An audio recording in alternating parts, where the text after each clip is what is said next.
සොබා ඇල්ල සංචාරයේ තවත් වැඩසටහනක ආරම්භය. අපි පුංචි සිරීපාදය දකින්න ආපු ගමන. මෙවර ගැගෝ ට්‍රැවල්ස් එක්ක අපි මේ ගමනාවේ. දෙස් විදෙස් සංචාරකයින්ට ආකර්ශනීය තැනක්, ක්‍රියාකාරකම් කිහිපයක්ම තියෙන තැනක් බලමු මේ ඇල්ලේ සුන්දරත්වය. කොයි තරම් පින්වන්ත රටකද අපි ඉන්න කියලා හිතෙන්න මේ වගේ තැනකට ආපුවම.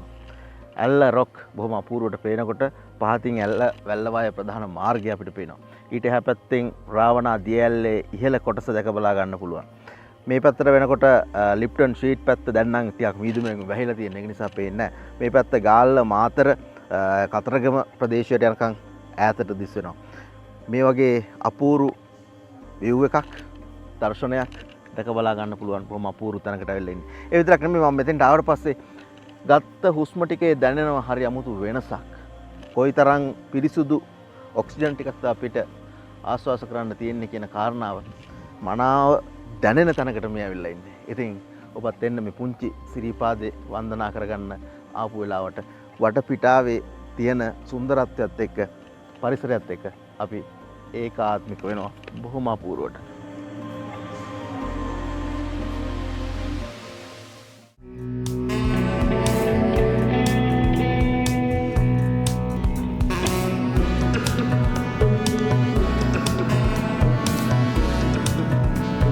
දැන් මේ නගින්නේ පුංචි සිරිපාදයට වන්දනාමාන කරගෙන වටින කියන තැනක තොරතුරු ඔබට කියන්නයි අපි සූදානම්. එන්න.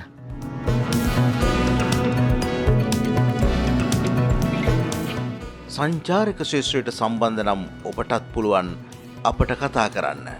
07155307727. සොබා අපි ඔබ ගැන රටටම කියන්න සූදානම්.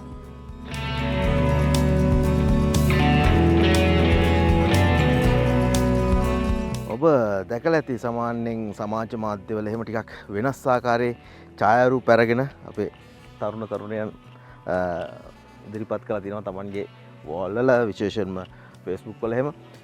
ඒ ඡායාරූප ගන්න තැන තමයි මේ පල්ලෙහා තියෙන පාරත් එක්ක බොහොම වෙනස් හැඩයක ටිකක් බය හිතෙන ඡායාරූපයක් ගන්න පුළුවන් එක තැනක් තමයි මේ. ඉතින් ඇල්ලේ ආවම පුංචි සිරිපාදේට නගින අතරතුරේ මේ වගේ තැනුත් තියෙනවා. මේ ගමන අතරතුර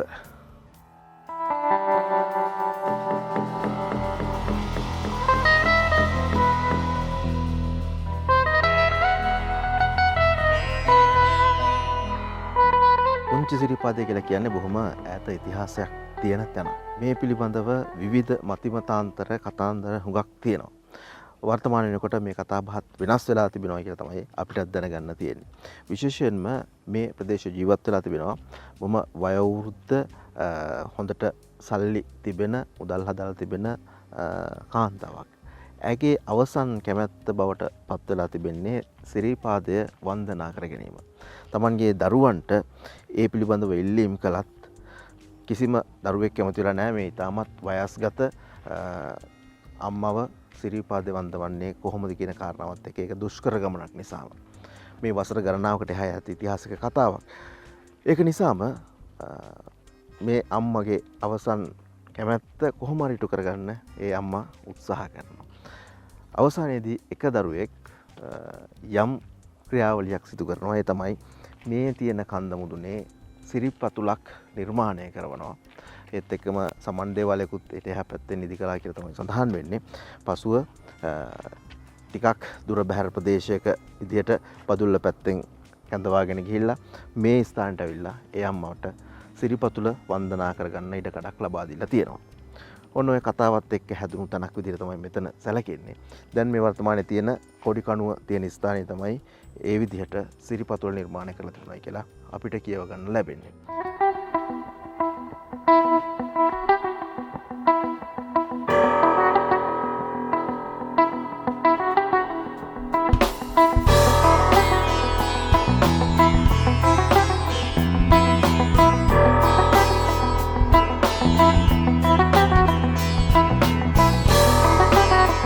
.881 දී CWW හැලලි කියන මිනින්දෝරුවා විසින් මේ ස්ථානය වසා දැමුවා කියලා තමයි ලිඛිත සාක්ෂිවල කියවෙන්නේ. දා පටන් මේ සිරිපතුල අද දවසේදී අපිට දැක බලා ගන්නට ඉඩ කඩක් ලැබෙන්නේ නැහැ. ඒක නිසා පුරාවිද්‍යා දෙපාර්තමේන්තුව සහ වගකීම් යුතු අය සහ ආයතන එකතු වෙලා මේ ස්ථානය යලිත් වතාවක් මතු කරගෙන ජනතාවට වන්දනාමාන කරගන්නත් පුළුවන් තැනක් බවට පත් කරගත්තොත් වටිනවා කියන එක තමයි අපේ නම් සිතවිල්ල.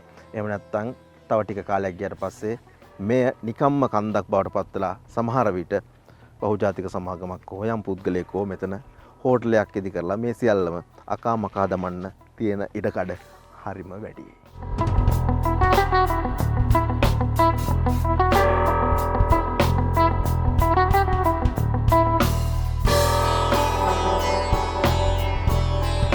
මෙතන පුංචි කුටියක් ඔබට පේන්න තියෙනවා. පසුගිය කාල සීමාවේදී මෙතන බුදු පිළිම වහන්සේ නමක් වැඩමවලා තිබුණා. දැන් එයත් ඉවත් කරලා තිබෙන්නේ. ඉතින් මේ දේවල් මෙහෙම සිදු වෙනක ඒ තරම්ම හොඳ දෙයක් නෙවෙයි. ඒක නිසා මේ බෞද්ධ වන්දනාමාන කරන තැනක් බෞද්ධයන් යන තැනක් බවට මෙතන පත් කරගන්නවා නම් මේ සංචාරක ව්‍යාපාරයත් එක්ක එයත් හරි වටින කටයුත්තක් බවට පත් වෙනවා.